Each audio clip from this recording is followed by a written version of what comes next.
หนีงามาเดี๋ยวเจ้านายลาออก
ครับเดินนิ่มๆเราไม่ต้องเร่งครับเดินนิ่ม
ลงร่องนี้เลยครับตรงๆไปเลย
สุดยอด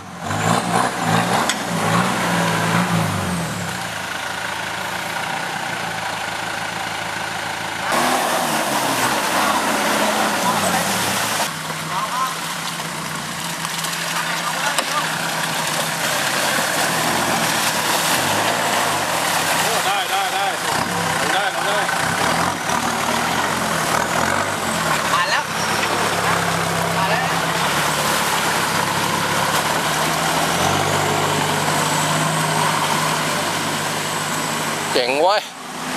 สุดยอดหายบินเดิง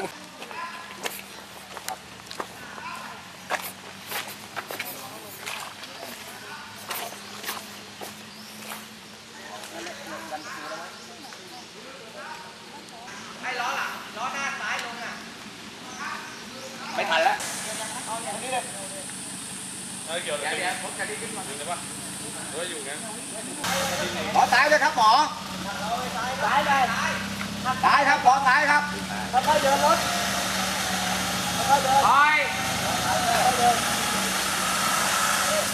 พี่วุฒิต้นนี้ไม่ได้ช่วยอะไรดีกว่าไม่ช่วยเลยดึงถอยหลังไว้ก่อน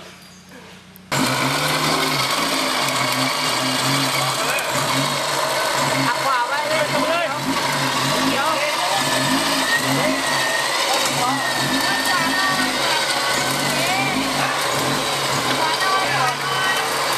ตามร่องเลยตามร่องเลยตามร่องเลย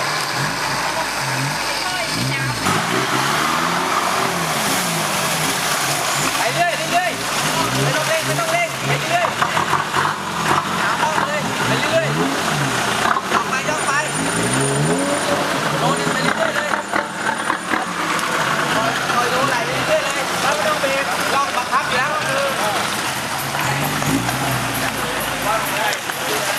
ซ้ายไปซ้ายซ้ายปิดตะกอนเยอะซ้ายซ้ายไปซ้ายค่อยๆลงก่อนเรื่อยๆไปที่กุ๊กเตอร์เลยเนี่ยหน้าซ้ายตกเลยหน้าซ้ายตกก็พอเลยไม่ผิดเลยไหวเทียบเลยไหวเทียบเลยเราฝั่งที่คนเล่นด้วยตามรถที่ครับ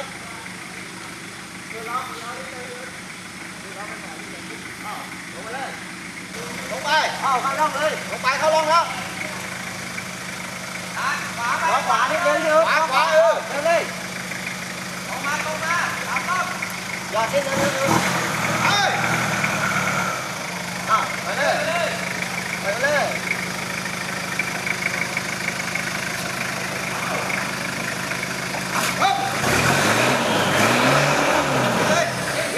เล่นเดินลูกไฟเกินกำโอ้ย สองคนไม่ดันรถนี่เดี๋ยวมันจะไหลลงดันข้างหน่อยไฟมันขับปั่นจนลึกอะมาติดหมอกนี่อะดูดิ ปล่อยมาเลยพี่ปล่อยมา